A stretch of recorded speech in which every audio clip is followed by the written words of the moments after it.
Hello, everyone. I pray you and your families are doing wonderful. We thank God for a new week, a new day. So here we are, Exodus chapter 17. We're getting somewhere.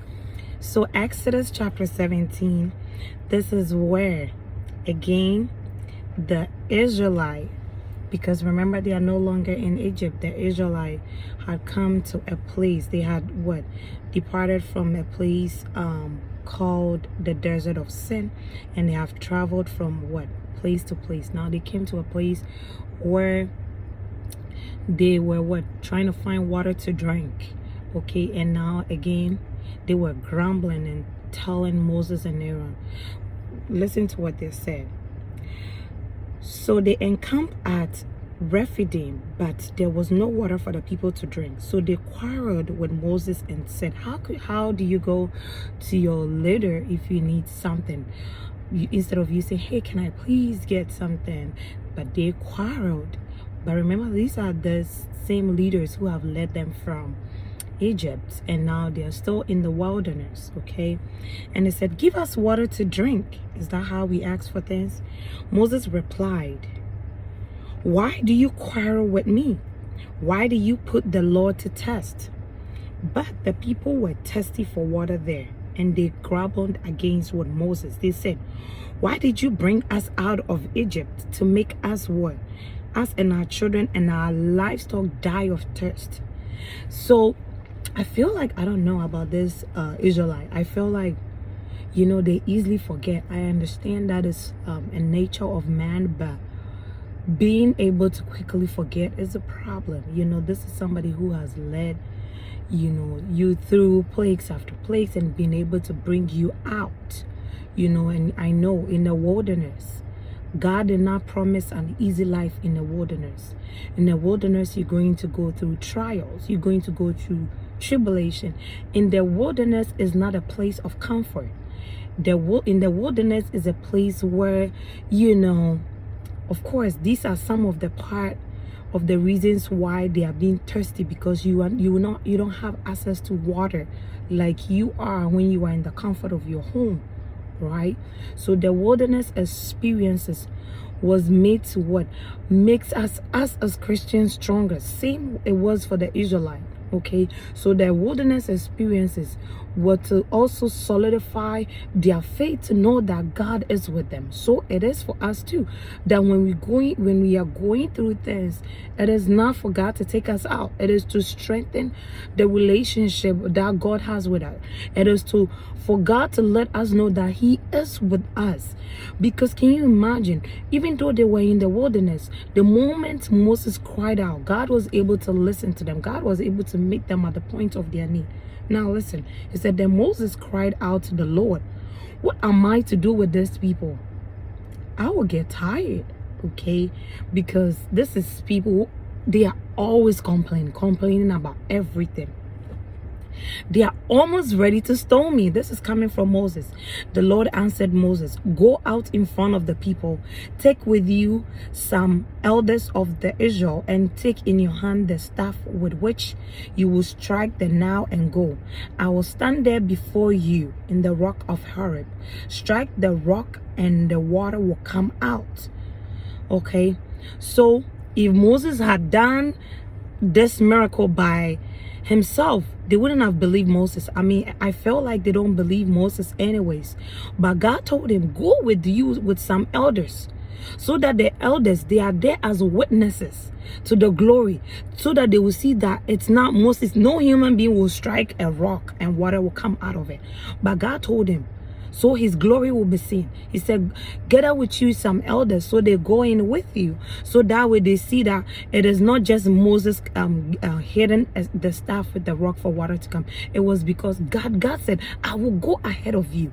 So this is to tell us as Christians that when we go through trials, when we go through tribulations, God is ahead of us. Okay, so that is said, call unto me and I will answer.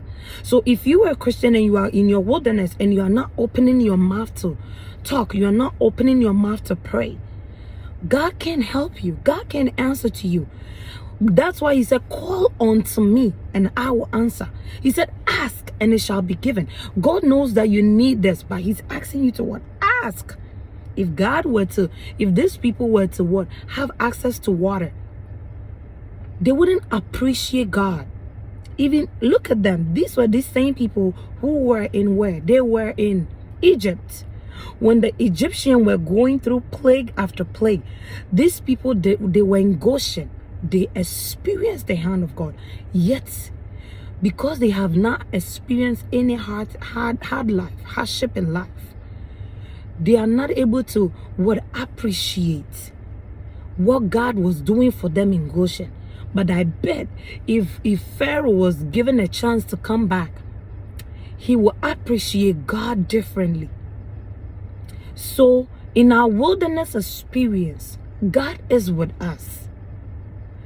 That is why he told Moses, after the people, Moses had told God, it feels like these people want to stone me. He said, what?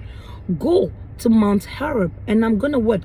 Go ahead of you. I'm going to be in front of you. So for every Pharaoh, God is in front of us. Amen. And listen, it said, I will stand there before you on the rock of Horeb. Strike the rock and water will come out for the people to drink. So Moses did in the sight of the elders. This is to show the glory of God. And he called the place Massah and what? Meribah, because the Israelites quarreled, because the Lord tested the Lord. So they quarreled and they tested the Lord, saying, is the Lord among us? May God have mercy on us. May we never question God. Is God among us? So, when I was reading this verse, okay, I got this revelation that even the places that we dwell, what was spoken about the land that we dwell years and years ago. Sometimes you will dwell in a place where nothing is working for you, but you don't know what words were said to that land that you are dwelling on. Because listen, anywhere that Moses go, Moses named the place, and this is the place. This is what Moses named the place after. Moses said the place is called Massah and Meribah because the Israelite quarreled. Are you dwelling in a place where there is so much quarrel, so it's being named Massah? So all you hear is people quarreling around you. Are you dwelling in Meribah because you tested the Lord, or are you dwelling in a place where it's cursed? So when God tells us that wherever our feet shall step, he will give that place to us. So I believe if I'm moving into a new place, when I get on that land, I speak to the land because that land has ears. I'm saying that, Lord, as I step foot on this land, may you give me every good thing in this land. May I partake of every blessing on this land. May this land favor me. Even if it was cursed, this land, because I am here and I am a sign and I'm a wonder, Lord, because I am here, may this land favor me.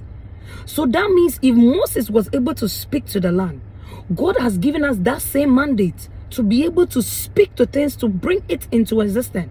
So if you are in a place that you were struggling, I pray that today may this challenge you to get up and speak to that land, for that land to favor you. And now listen, the Amalekite, on that same place when they were still in Rephidim, the Amalekite showed up. The Amalekite came and attacked the Israelite at Rephidim.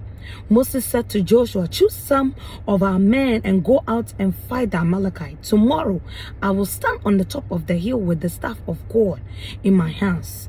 So Joshua fought the Amalekite as Moses ordered, and Moses and Aaron and Hur went to the top of the hill. There's something about going to the mountains. Sometimes when life is hard, go to the mountain and pray. As long as Moses held his hands, the Israelites were winning. But whenever he lowered his hands, the Amalekites were winning. This tells me that we need godly people around us. Not only godly people, people who are full of wisdom, the wisdom of God.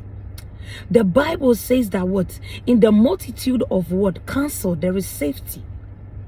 So imagine you have godly people around you that maybe you're about to make a move and you seek their advice, they will definitely give you godly counsel, so you will not become a prey to the enemy. So the Bible tells us what? So as long as what? Moses' hand was up, the Israelites were winning. But the more that his hands were lowered, because his hands got tired, the Amalekites were winning. But listen, when Aaron and Hur were holding Moses' hands, hand in hand, supporting him side by side, the Israelites were able to win the war. This tells me we need godly people around us, not just anybody. Godly people with godly spirits around us, so that we can win certain battles in life. In the book of Ecclesiastes, it tells us there is nothing new under the sun. So whatever you are going through in life, somebody has gone through it, they have gone through that phase of life before. But if you seek godly counsel, people are able to give you good advice so that you don't become a prey to the enemy. So Joshua fought the Amalekite as Moses has ordered, and Moses and Aaron went up to the hill.